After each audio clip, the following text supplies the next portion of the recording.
incident damaged President Bush, meaning to say that at the beginning, back in May 2003, we saw mission accomplished at the beginning of the war, and now we see the incident of the flying shoes, and in between, tremendous horrible things happened. Will people remember those things and forget the rest, forget the democracy and liberty brought by the Americans to the Iraqis? First, in that press conference, President Bush admitted that the war in Iraq is still continue. The job was not actually accomplished, or mission was not accomplished as he promised. Second, this agreement was the outcome of a huge intimidation by the American governments on the Iraqi governments and officials. They threatened them. I mean, President Bush and his staff threatened those people that if you don't sign this agreement, we will actually withdraw our protection to you personally and to your government. Come on, Barry. So you were reading novels. Listen, let me complete. Are you reading Tom Clancy? No, I won't let you complete lies. Please. You Wait, know the Iraqi people are not going to sign an agreement with just the wait, Iraqi Brad, people give him a chance. Give him a chance, with a president who's leaving. Give him a chance, Brad. Go ahead, Abdul Bari. Let me finish, Brad. Bush has no authority to ask them to do anything. Cool down. Okay, Brad, give him a chance.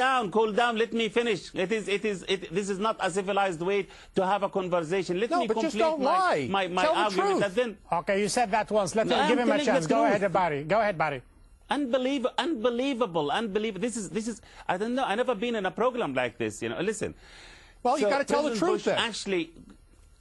I'm saying the truth. You are lying like your government. You know, you deceived the Iraqi people. This is the outcome of your deception.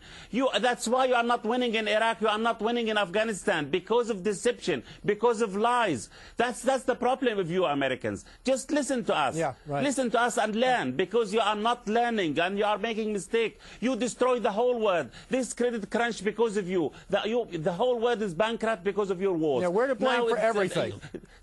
Instability, the word is more dangerous now because of your governments and because of your policies, which you are defending now, and defending without actually thinking about what's happening, the destruction which happened all over the world because of your policies. Let me complete.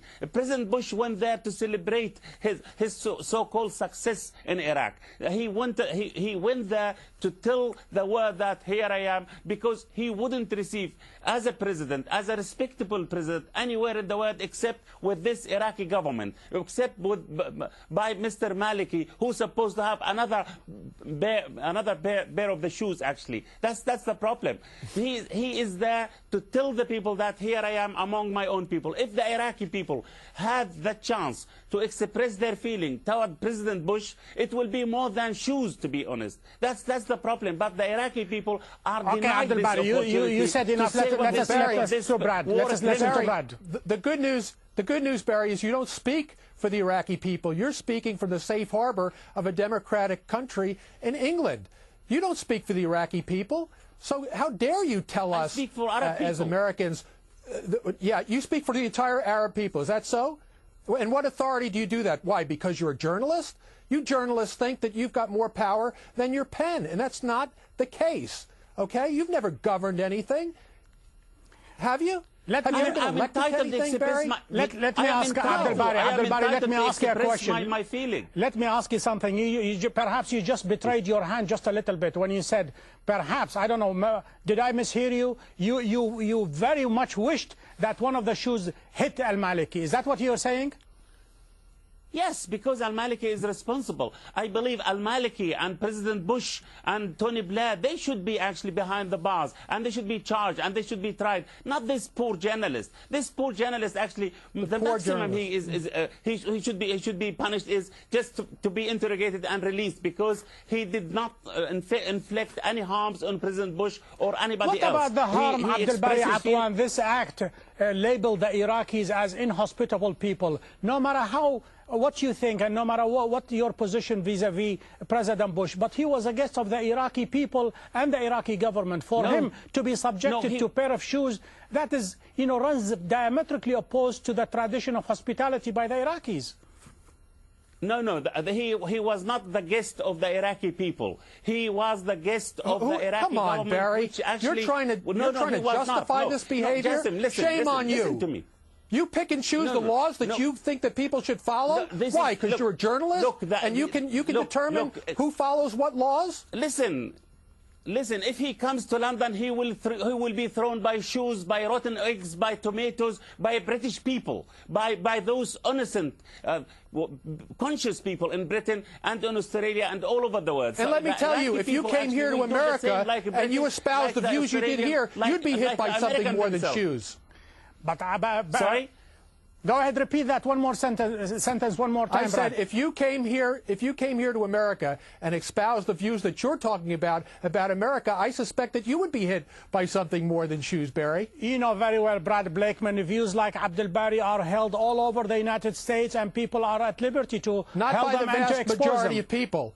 The vast majority of people don't think that the President of the United States, regardless of what you think of him, should be assaulted. Listen. Brad, I was lecturing at Harvard, at Chicago University, Georgetown University.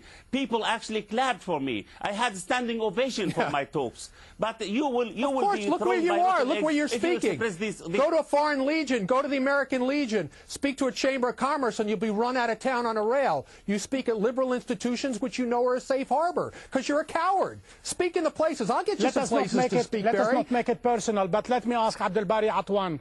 Do you think this Iraqi journalist is going to benefit from a free and equitable Iraqi judiciary? Well, I don't believe so, because, you know, the man was beaten up, the man was dragged as a criminal, and he actually, I was told that one of his arm was broken because of the harsh treatment by the security men who captured them, who humiliated them, who beaten him up. So if this happened in front of the cameras, so what is happening now behind the scene? And second, I don't believe the Iraqi judicial system is a sound one. It is actually in the last minute left to me, Brad Blakeman, go ahead. Your final thought. I don't trust this judicial system. The whole world is watching what happens to this journalist. What's for sure is, if he had done it to Saddam, he would have been beheaded, killed, his whole family destroyed, and wiped out. He got a little, justifiably so, as I saw on camera. You don't know what happened to him. That's the way you do journalism, is by saying, here's the world is going to watch what happened to this guy, okay? And the Iraqi people, if you do not, Barry. Barry, 30 seconds, go ahead. This is your problem, because you don't have sound argument. You don't have strong points. He was a dictator who killed millions of people, including his own people. Saddam Hussein is finished now. Talk about the new Iraq you created. Abdul Bari Atwan, Brad Brakeman, journalists on Inside Iraq. Thank you. This is the show. Please go to aljazeera.net/English. We have